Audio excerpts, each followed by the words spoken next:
देश में corona virus बहुत तेजी से फैलता ही जा रहा है। आपको बता दें कि करीब 2.5 महीने के लंबे लॉकडाउन के बाद भारत अब अनलॉक 1 फेज में चल रहा है। यानी इस फेज में अलग अलग सेक्टर्स को खोलने की दिशा में भारत काम कर रहा है। लेकिन ऐसे में बहुत तेजी से बढ़ रहे कोरोना के मामले डराने वाले हैं। आपको बता दें कि पिछले एक हफ्ते में करीब 61,000 नए मामले सामने आने के बाद पूरा देश हिल चुका है।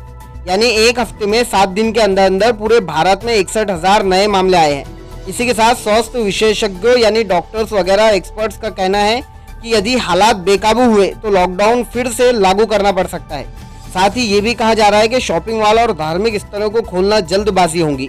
भारत में पिछले 24 घंटे में अब तक एक दिन में सबसे ज्यादा मामले यानी 9,850 नए मामले सामने आए हैं और 273 लोगों की मौत हो गई है।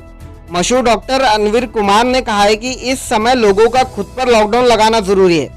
लॉकडाउन लगाने के साथ साथ लोगों को कुछ नियमों का पालन करना चाहिए, जैसे बिना जरूरत घर से बाहर नहीं निकलना चाहिए, हमेशा मास्क पहने रहना चाहिए, दूरी का ध्यान रखें और हाथ हमेशा धोते रहना चाहिए।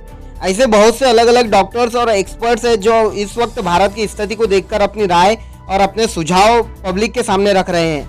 देश में कोरोना वायरस संक्रमण के मामले तेजी से बढ़ने के साथ ही अब भारत ने इटली को पीछे छोड़ दिया है।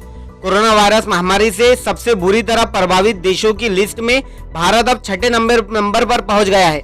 देश में पिछले 24 घंटे में सबसे ज्यादा 9,850 नए मरीज सामने आए हैं, जिसके साथ देश में कोरोना वायरस के मामले कुल 2,36,650 हो गए हैं। इसी के साथ भारत अब सबसे ज्यादा प्रभावित देशों की लिस्ट में 6ठे नंबर पर पहुंच चुका है। अमेरिका की जॉन हॉपकिंस यूनिवर्सिटी के आंकड़ों के मुताबिक अमेरिका, ब्राजील, रूस, स्पेन और ब्रिटेन के बाद कोरोना वायरस से सबसे ज्यादा प्रभावित देशों की लिस्ट में भारत अब 6ठे नंबर पर आ गया है।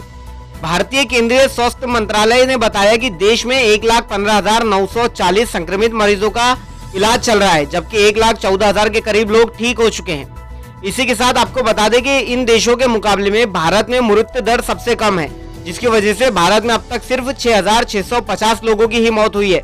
इस खबर में फिलहाल इतना ही। ऐसे ही लेटेस्ट न्यूज देखने के लिए हमारे साथ बने रहिए और हमारे इस चैनल को सब्सक्राइब कीजिए। Thank you for watching.